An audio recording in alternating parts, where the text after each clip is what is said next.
Amis fidèles téléspectateurs de Sunugal 24 ñu ngi leen di jaajëfal bu baax a baax saa su ne ànd bi ngeen di ànd ak ñun suñu plateforme bu Yanji bi waaye tamit di leen nuyu bu baax a baax di nuyoo bi gën asalaamaaleykum wa rahmatullah.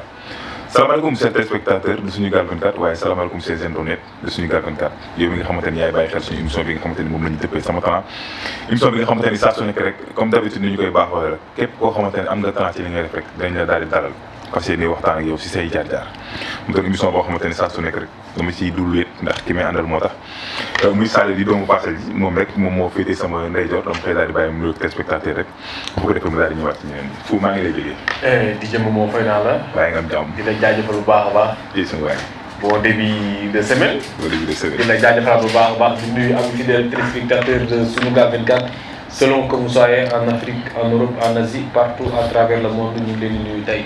amaan mbégte ak contentement bu mag ànd ak yéen ci plateau bu Yanji bi di le meilleur émission du net sama talent waaw mais di la félicité di la wax ne laal nga 800000 waaw c'est normal c'est normal 800000 d'abonnés waaw bientôt 1 million waaw vraiment loolu nag dañu koy jéggeel toirkale ñi nga xamante ni ñoom ñooy seen internet de Sunugal 24 di leen ko dédiqué di leen ko wax ni ñoom ñu ngi leen di jaajëfal bu baax di leen ni ñu ngi ci 800000 d'abonnés toirkale bientôt 1 million di leen koy jaajëfale bu baax mais fu yaa ngi doxal waaw mi coulé nu tuddee sa weekend ça a été moom vraiment waaw ak sëriñ bi nga xam ne moo fi ñëwoon di sëñ Mountakha Bachir di ko ñaanal yàlla na ko yàlla teral gudd fan ak wér-gu-yaram ñëw na ci dëkk bi naat gars yi dëkk bi di taw jàmm am salaam am féex am ndeysaan ayca mi ngi loolu saa su nekk rek comme ni ñu koy daal di waxee rek ku nekk xam nañu émission bi nga xamante ne nag moom lañu defee sama talent muy émission boo xamante ne képp koo xamante ne am nga talent ci li ngay def rek dinañ la daal di dalal yaa xam saa su ne comme ni ñu koy daal di waxee da ngay bongo yaa xam da ngay tama yaa xam da ngay def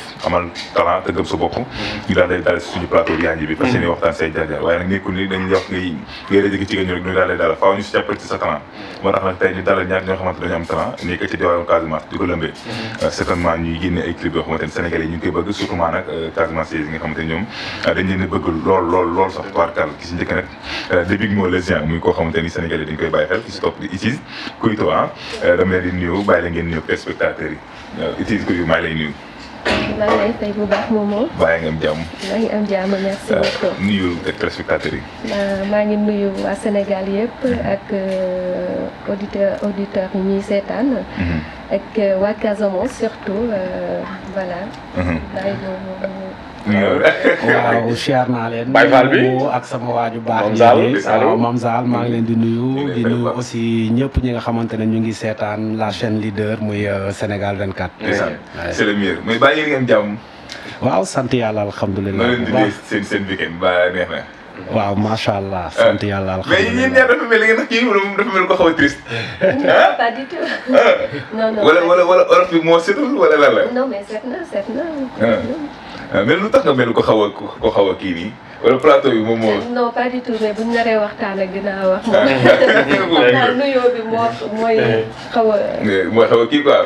waaw ayca mi ngi noonu ñaar ñi lañ fi daloon tey ñuy doon ay woykat yoo xamante ne ñu Sénégalais yi bëgg rek. waaw tout récemment nag surtout nag ñoom si seen domaine ñu ràññee la foofu noonu sa Casamance ñuy woy yu xamante ni toirkal mën nañ ñi joolaa mais dañ ciy rax lépp nag dañ koy variété léeg-léeg ñu laaj ci soose ba ci wolof. mais toirkal dañuy gis ni seen i vidéo gars yi dañu koy follow bu baax a baax fu mu doonoon ñoo xamante ne tey ñii laa leen indi. waaw ñu ngi leen xam ci Koudiamak. di leen jaajëfalaat bu baax a baax doon ñi nga xam ne tey jii nee naa leen mën li ñuy def am talent ak gëm-gëm moo tax ñu yegg si ñu toll. tey jii nii dañuy dugal vidéo macha allah gis qualité d'image yi ci am. gis mu set mi ci gis duo bi tamit am solo. tey jii nii suñu bëggoon xam yéen ñaar seen duo. fan la jógee. ngeen saa yi bu yëndoo depuis temps booy yow da ngeen jékki saa rek dugg studio. mu cartonné rek après ngeen continuer. alors Big Mo le Géant. carrière solo la doon def. moom Casamance ñëpp xam nañ ko. donc man dama daan woy mais nekkuma woon à fond ci musique bi. vu que Suisse laa nekk donc je suis infirmière. dama dégg son mu neex ma. ma woote laajte kii mooy kan ñu présenté ma ko. du coup mu proposé ko pour ñu def benn duo. et il a accepté mooy premier single bi ñu def Casamance. carte postale bi. macha allah moom talent la war a tuddee boppam parce que vraiment mooy talent. waaw sa turu talent. parce que macha allah doo koy suivre mais il est extraordinaire. tey jii nii ngeen di jóg yéen ñaar. tey jii nii lan nga ñu ci mën a wax. waaw man moom du ma def lu dul kontaan. parce que yàlla daf ma boole ki nga xamante ne ndaanaan la aussi.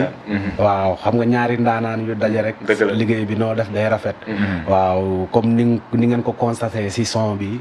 ku dëgg baat bi rek xam ne kii baatu ndaanaan la ku dëgg façon bu muy wooyee xam ne kii ndaanaan la. donc vraiment man kontaan rek laa si def quoi rencontre bi ak liggéey bu ñu sëkk. vraiment maa ngi si kontaan bu baax a baax. macha allah am na solo lool tubaarkàlla mu doon ñaari ndaanaan yoo xamante ne rek ñoom ñoo daje tubaarkàlla moo tax lu ñu def mu daal di neex. mais ñu gis ni def ngeen 3 clips 3 singles yi sax parce que ça veut dire que ñoom 3 clips yu 3 sons ñu def moom la ñu clip 3 sons yi noonu ci la la bokk album wala da ngeen ko def noonu rek pour may ko seen ay fans. waaw 3 sons yi ay single la. parce que comme ni mu ko waxee suñu première chanson bu ma proposé mooy Casamance carte postale bi. buñ ko génnee boobu duo la woon. parce que ñu ngi dooroon xamante. def benn featuring ensemble. ñu génnee son Casamance carte postale bi mu cartonné. donc voilà ma gis ko parce que dama doon recevoir ay questions yu bëri lu tax yaa kii nii doo leen former groupe. parce que seen duo bi ànd nag yooyu noonu. te loolu man aussi sentiroon naa ko. ma proposé ko ne ko pourquoi pas duñu former un groupe. waaw mu accepté si la Ego Day bi juddu mooy 2e single bi. puis ensuite Amañaaw bi muy 3e single bi quoi. mi ngi noonu loolu am na solo trop tey jii sa biir wax sànq dégg naa ngi ni infirmière bi est-ce que tey jii yomb na nga jël musique bi ak li nga xam ne mooy wàllum infirmière bi boole ko te en plus aussi doo nekk Sénégal loolu noonu tey est-ce que yomb na bëgg ko boole musique bi waaw musique bi tey moom toll na foo xam ne fépp foo mënta nekk ci àdduna bi mën nga featuring ak sa morom. donc ma mën na nekk fii ma nekk fële ñu liggéey ensemble. du coup loolu du problème. par contre sama kër fa laay defee samay répétition et tout bu ma nekkee Suisse moom musique bi c'est juste à côté la nekk yàqul dara ci sama liggéey. bu ñu amee ay concerts des trucs qui sont importants. daf ma koy wax. ñu def benn planning ci année bi. bu ma mënee ñëw ma ñëw et la plupart du temps man maa ngi fi. bu ma fiy gëj. tey jii la plupart même ci jigéen ñi léegi. ñi nga xam ni ñoo nekk ci wàllum art bi. dañ leen di gis bu ñu entamé ci musique wala wàllum show bi rek ay lépp concentré wu ci. doon ay jigéen ba tax na sax des fois da nga ciy gis. da nga xam ne dañu bëgg succès ba ñu leen di chantage ak lu ne est-ce que du tey jii loolu ñàkk ko booleeg leneen mooy waral loolu yëpp. kon je pense que boo nekkee jigéen boo xam ne vraiment gëm nga sa bopp. waroo xaar kenn ci dara au fait. tu fais des choses lu la ci fekk mu fekk la ci. mais pour ñu chantage la parce que boo deful lii ak moo la ciy fekk ak yooyu noonu.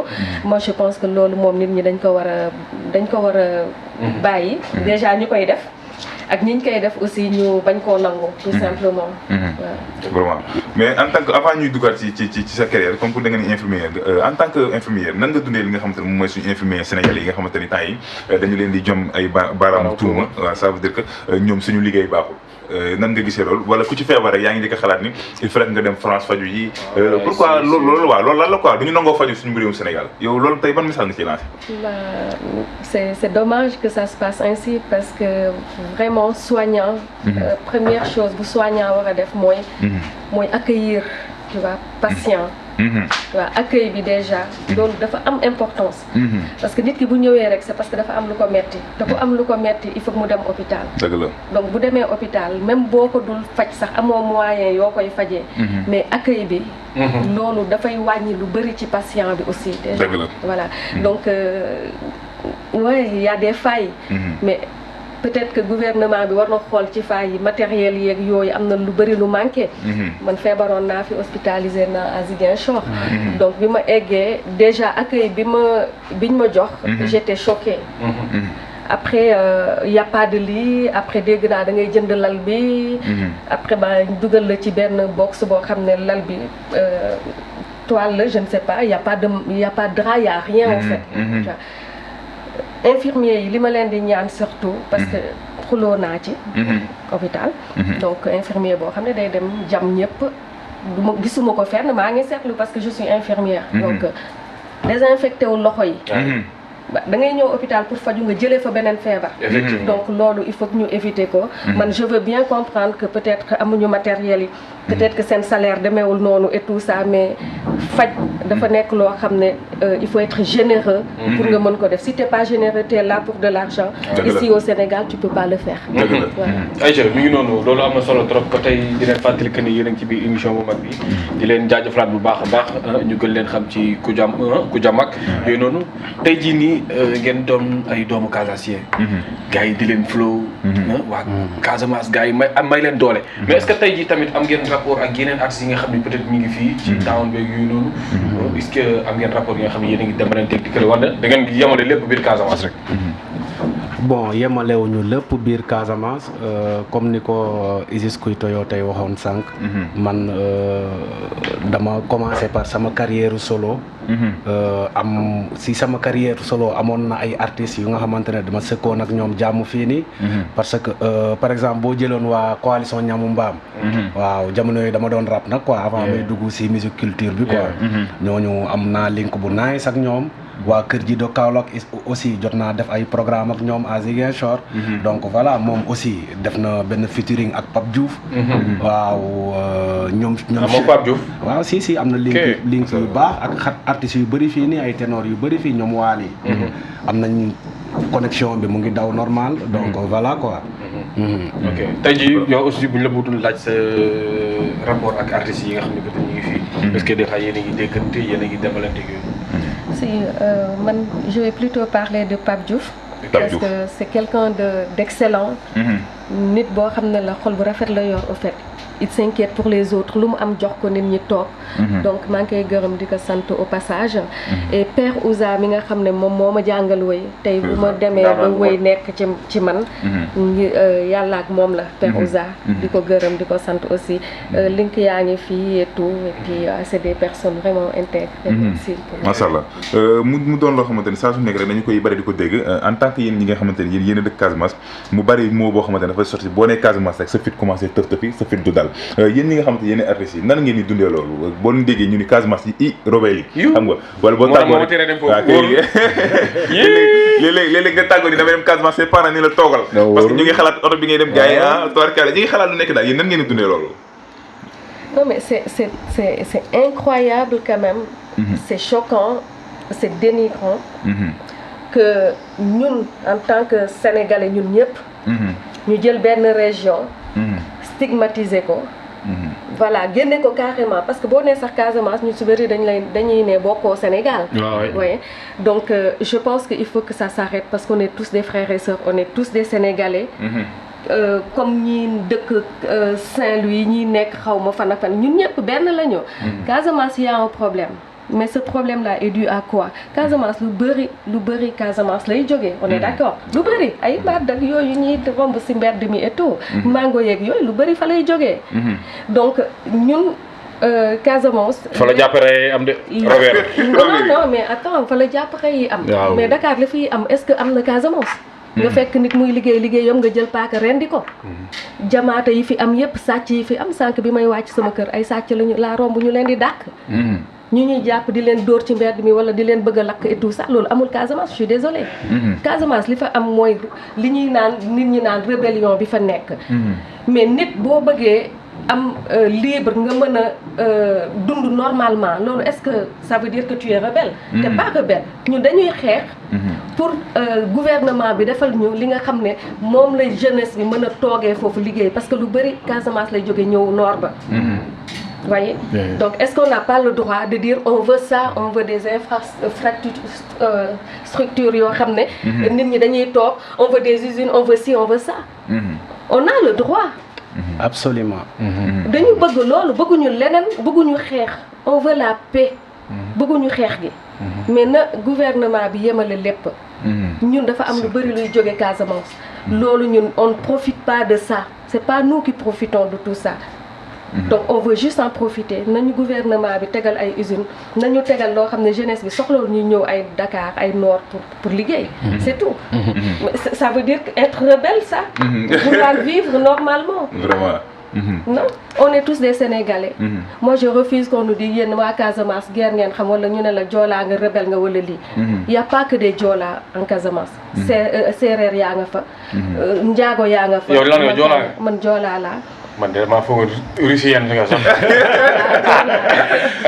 Joola laa. Oui. da nga yaakaar ni Joola yi xees bariwul yu comme mel ni kii. man damay confirmer lu mu wax dama koy gën a dëggal sax quoi. waaw parce que man pour man sécurité bu nekk Casamance amul Dakar. waaw man fii nii su ma fi ñëwee Dakar pour te dire damay activer samay antenne à tout moment. waaw fooy booy dox moom sax sa fit du dal. sa téléphone xam nga yaa ngi calculer sa téléphone yaa ngi calculer sa vie. yaa ngi calculer lu nekk quoi. alors que Casamance man Casamance fu ne laay dem heure bu ma neex. sans souci. loolu nag amu fi quoi. waaw donc gars yi dañuy faral di wone beneen face bu baaxul bi ci Casamance. alors que lu gën a baax li kenn waxu ci. léegi rebelle amu fa. bon rebelle kenn du ne amul. mais lan moo tax ñu naan rebelle c'est ça c'est la question et puis rebelle yi toog nañu fi ñuy toog. lan moo tax ñuy génn léegi temps yële passé militaires yi lan moo leen dugal biir Casamance. alors que rebelle yi jàpp leen. non mais justement et c'est bien fait je suis désolée. yow suñu arme yi jàpp leen c'est bien fait. non mais attends Casamance. ñoom seen mission du Casamance la leen yóbbu. Gambie la ñu waroon yem. on est d'accord. Gambie lu ñu uti Casamance. pour jàppale leen. pour jàpp rebelle yi. lu leen yóbbu foofu rebelle yi fi ñu toog lañ toog kenn tooñuñu kenn ñoom ñoo ñëw fekk si leen n'est-ce pas. histoire boobu ñoom ñoo dem fekki leen. Gambie lañ leen yónni seen liggéey. yéen a rebelle nga àndal. man dama ànd ak képp koo xam ne. mu ngi xeex pour mën a am lu mu lekk. dignement effectivement tu comprends. bu nekkoon Fuuta tamit. dinaa xeex loolu. ci biir Casamance Sénégal gi yëpp c'est pas que je suis casamançaise que loolu non injustice laay xeex. effectivement. on a besoin de respect de la part du gouvernement point.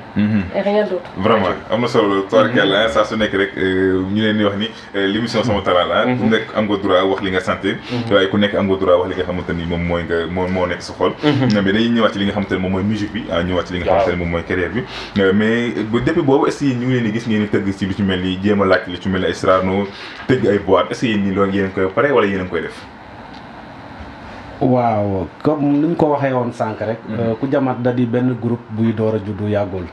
waaw te fii nii ñu ngi ci 3 singles gum. ñu ngi ci ay projets c'est vrai. mais seen 3 singles yi def na bon parce que Sénégalais yi seetaan nañ ko. parce que boo xoolee am na ci boo xamante ne am na ci ay 1 million de vues yeneen ñu ngi ci ay 400 000. waaw xam nga kon ça veut dire que gars yi ñu ngi leen di bàyyi xel bu baax a baax. dëggantaan nga dégg ci ne 10 ans mu am sax 500 000 vues. waaw si dëggantaan mais bon loolu si suñu feuille de route la bokk. pour ñun dañuy jugé woon nécessaire xaar ba pare suñu projet d'album bi. def benn tournée nationale. pas Dakar kese mais tournée bi nga xamante ne Sénégal yëpp la ñuy wër. waaw mais par contre jot nañ fi jouer ay programmes yu nga xamante ne dañuy invité. on a joué à Sorano, Succès, Grand Théâtre. waaw mais suñu programme bopp bu ñu tëgg fii à Dakar defaguñu ko parce que ñu ngi xaar ba projet yi pare. ñu xool nan la ñuy amee fii benn date bu baax bi nga xamante ne xam nga ñëpp dinañ fi daje ñu def benn affaire bu mag incha allah. macha allah showbiz léegi. bu ngeen ci gisee concurrence bi am ci musique bi. jàppal bàyyil fii. te coow fii. tey jii bu ngeen gisee loolu ci musique lan la leen def. ñun moom concurrence ñu te duñu concurrence ak kenn. mooy concurrence ak gars yi concurrence ak yéen rek. non on s'en fout. ñun ay missionnaires la. yaa ngi leen bàyyi noonu de. mais ñun dañoo concurrence. on n'a pas besoin de ça au fait. ku nekk liggéeyal li ngay liggéey ku nekk ak say fans kenn xëccoo fi dara. dëgg la. non mais daw bay daanu pourquoi faire. peut-être ñuy concurrence ak yooyu xëy na dafa amul fu ñu jàpp aussi. mais boo amee sa liggéey am fi ngay jàpp et tout ça looy daw bay daanu. dëgg la.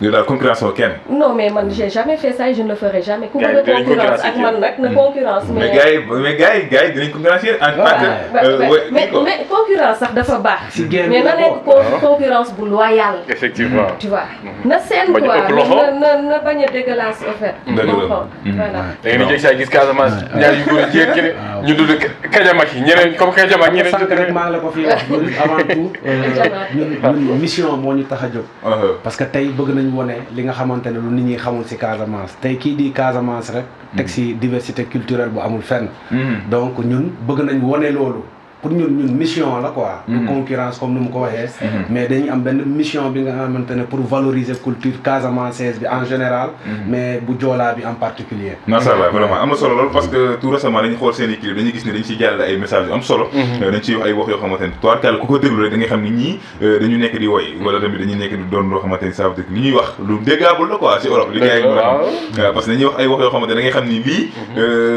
lu jaar yoon la woyatuñu léegi ngir bëgg a woy wala waxtuñu léegi pour bëgg a wax dëgg la loolu am na solo trop tey jii bi leen ma xam est-ce que yéen a ngi waajal peut-être album parce que képp koo xam ni yaa ngi def musique ñaan nga yàlla am génne album est-ce que tey jii mën nañu ko xaar ci yéen tout à fait yàggatul léegi rek parce que looloo ma indi d'ailleurs pour ñëw eggali liggéey bi au fait fii on a fini sant yàlla et puis dañuy xaar dernier réglage yi pour ñu mën ko génne macha allah waaw léegi rek bientôt yàggatul incha allah mais dafa mel ni dafa am loo xamante ni faaw ma laaj la ko parce que damay dégg ci moom léeg-léeg muy kaas que ni ñoom dafa bari ay chantage yu am ci diggante ñi nga xamante ne ñooy plateau yi ñi invité ñi nga xamante ne ñooy artistes yi dañuy favoriser ñi jël yi loolu ban cri de cœur nga si bëgg a lancer boo xamante ni na nga ko bëgg a wax te mën na ko wax. waaw mais yéen animateurs yi. non. ñu ngi invité nit mu ñuy classe. yow si nga bokk. gis ngeen de. léegi da ngeen wax Casamance ak moo tax ngeen ñuy classe. yéen mais plateau sama talent moom bokk ci moom. non yow heureusement parce que franchement pour la première fois. animateur jël téléphone am envoyé message pour ne heure bi temps la lii nii t'as été je te tutoie si t'es d'accord t'as été très gentil franchement et merci beaucoup parce que wax nañ ma lu rafet a rafet ci yow waaw merci pour merci ta disponibilité merci mais la plupart des animateurs au Sénégal dañ lay laaj xaalis pour ce clip daw alors là, je vous jure, je vous jure, je vais pas jurer sur la télé en France, bah, je jure quand même, mais franchement, je trouve ça dégueulasse. Je suis désolée du mot, mais dañ lay laaj xaalis pour ce clip daw boo joxee sa xaalis dañuy dawal sa clip benn yoon ñaari yoon. boo leen wooye ne leen mais dégg gisatuma clip bi de ñu ne la jeex na li nga fayoon jeex na. est-ce que loolu normal na. suñu mbokk yi. ben jeex na donc franchement loolu nag dañ ko war a bàyyi parce que boo amul bras long amoo xaalis sa clip kenn du ko dawal waxatuma laa nag nga jógee Casamance dañuy naan ay rebelle ngeen ay joolaa ngeen voilà culture ngeen di def ak yooyu noonu il faut que ça s'arrête quoi parce que loolu avancé wul dëkk boo demee ci tubaab yi amuñu genre affaire yooyu noonu xalaat yooyu ak yooyu amuñu ko mais ñun entre ñun déjà bu ko tubaab yi defoon ñu ne dañoo raciste wala mais ñun dañ koy def entre ñun mais kenn du wax waxu racisme c'est du racisme aussi finalement c'est vrai c'est pas entre blanc et noir seulement mais liñ fiy def c'est du racisme da ngay dem ñu xool la jéppi la au fait Sénégal ñoo mel noonu da ngay dugg rek di bëgg a wax ak kii xool jël ay renseignements la personne elle te regarde de bas en haut de haut en bas xool la ba pare ne la taxawal fii wala tu vois ñàkkal la fayda carrément est-ce que c'est normal. non vraiment. waaw léegi animateurs yi man lenn rek laa am pour wax leen bàyyi leen di laaj nit ñi artistes yi xaalis. parce que artistes yi gagné wuñu loo xam ne war nañ ci mën a génne. di jox nit ñi. xaalis pour seen clip yi jàll. ak jëfere lépp. franchement. vraiment. donc il faut qu'ils arrêtent quoi. suñu mbokk yi kàddu yi am na solo. xam naa nag di ngeen ak ñuy jëm ci plateau yi. ci loolu nag bu duggee moom message yëpp dinañ dal. yéen a toog di ñu classe mais bon. am rek lañ leen wax tey jii nii peut-être gars yi bu ñu leen jàppale wul. defe naa ni ñoo leen war a mën a jàppale. parce que tey jii nii. métti na trop gis nañ clip gars yi lañ ciy frais gis nañ yenn yi ngeen di def ci biir. c'est bien beau tamit nit def clip nga ñëw jàppale ko tegal ko gratuit. parce que bon du dara quoi en fait. tey li ngay toog nii defaloo ko moom balaa jàng nga defal ko te benn tey jii nii. bu ñu leen déggee fu ne loolu suñu fierté lay doon. kon jël xaalis tamit di ko laajte di ko laaj ay nit pour teg seen clip loolu defe naa ni du yoon quoi. vraiment Aïcha mi ngi noonu mu doon message boo xamante ne daf ko waroon a lancer rek animateurs yi xam naa nag ñun diggéen ñu jëpp mais ñoo far mais ça veut dire que dafay doon plateau boo xam nekkul que ni ñoom rek ñoo ko fi kaas am ñoo xamante ne dafay bëri ñu toog di ko wax bëri na animateurs yi si télé yi pourquoi pas ñoom dañuy laaj xaalis nangam xam nga patati barada ñun toll nañ foofu quoi buñ ñoo xam mënuñ ko def mais ñun ak yéen ñoo far parce que mënuñu dem sans yéen bàyyi leen te yéen tamit mënu leen dem sans ñun waaw yéen boo leen tourné clip ñun da ngeen xalaat pour jox ñu ko ñun kese ngeen xalaat pour woo ko mais ñu teg ko ci liggéey bu rafet rek liggéey bu professionnel daanaka li ñu jagleeloon ci waxtu day daal di jeex mais lan mooy projet yi ak lan ngeen di wàcc waaw bon man avant ñuy dem si projet yi man aussi am na benn cri de cœur bu ndaw soonoo wax waaw mooy waaw mooy tey boo xoolee artistes u Casamance yi surtout laay wax amuñu accès bi si plateau yu mag yi fii ni Dakar comme yeneen artistes yi nuñ ko amee quoi waaw te vraiment li may lancé mooy appel bi may lancé mooy na plateau télé yi ak dañu daragul ci moomoo rek nañ ñëw ci moomoo rek xam ne vraiment Casamance am na fa talent yu dul jeex mais problème bu fa nekk mooy visibilité bi amuñu visibilité tey da ngay ñëw Dakar fii nii pour nga am accès si plateau yi c'est tout à fait un problème waaw yombul daal te loolu noonu foog gars yi bàyyi si xel xam ne Sénégal benn la quoi benn bopp la kenn mënu ko xar ñaar quoi waaw loolu vraiment bokk na si lu may lancé bu ñu demee si projet yi comme ni ñu ko waxee sànq ku jamaat dans un avenir proche dinañu génnee benn album yàggatul ñu ngi si dernier réglage yi mais comme ni ko gars yi di waxee rek ku yoddu sëqët waaw bientôt waaw mais sëkk waaw yaa ngi xaw ci sóoli damaa teg loxo bi si gémmiñ bi feeñul quoi waaw yàggatul bientôt dinañu gën a joxe détails yi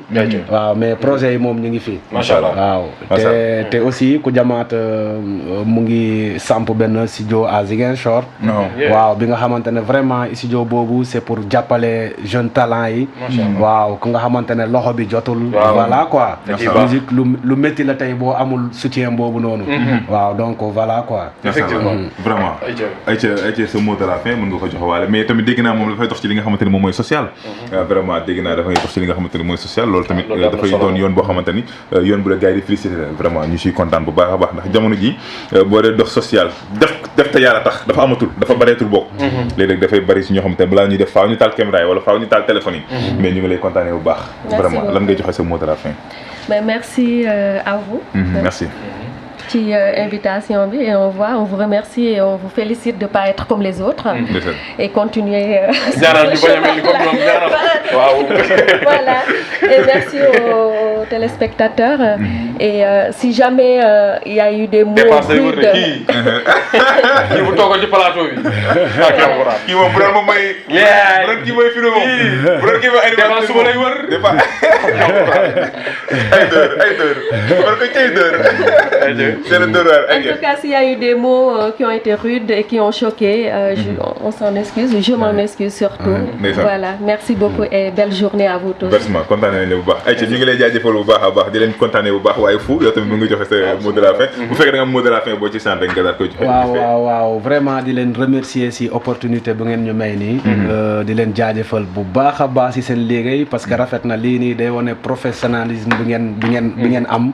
Donc voilà ñu ngi leen di remercier équipe bi yëpp waaw waa Casamance nag ñu ngi leen di naan ni seen doom yaa ngi nii ku jamaat et Teke Diaw jaajëf fu amaan mbégte ak contentement bu mag dalal leen ñu gën leen xam ci ku jamaat ne doon ay doom yi Casamance amaan mbégte ak contentement bu mag di leen ñaanal rek ànd bi yàlla na gën a dëgër ku ci nar a dugg yàlla nañ ko faagaagal di leen jaajëfalaat bu baax a baax ba tey mën ngeen dem follow leen suivre leen sur YouTube soo leen tapé ku jamaat di ngeen gis clip yu am solo yi nga xam ni def nañ ko fa di leen jaajëfalaat bu baax a baax amaan mbégte ak contentement bu mag ànd ak yéen ci biir plateau bi moom moo di la bëggee ayca mi ngi noonu saa su nekk rek kontaan continuer mais maîtriser way leen di topp suñu programme Sunugal 24 di leen jaajëfal bu baax waaye tamit Sama Talent rawatina nag émission bi nga xamante ne moom mooy Sama Talent ñu leen di jaajëfal baax a baax waaye yéen tamit di leen jaajëfal bu baax kontaan nañu leen saa su nekk nag nañuy dem si kooku nga xamante ne moom mooy Mbaye di bitigu sopp Serigne Babacar Sy moom nag instant bi tabaski bi ñëw na te dafa def réduction de 30% ku lu doon jar 5000 léegi 3500 la koy jaayee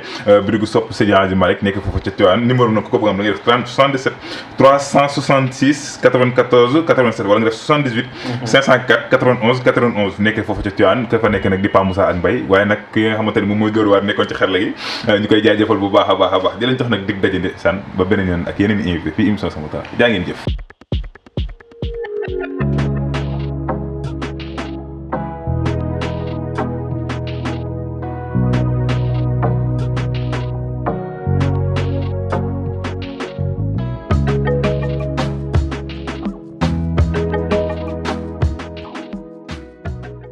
san ba beneen yoon ak yeneen i invité fii émission Sama Temps jaa ngeen jëf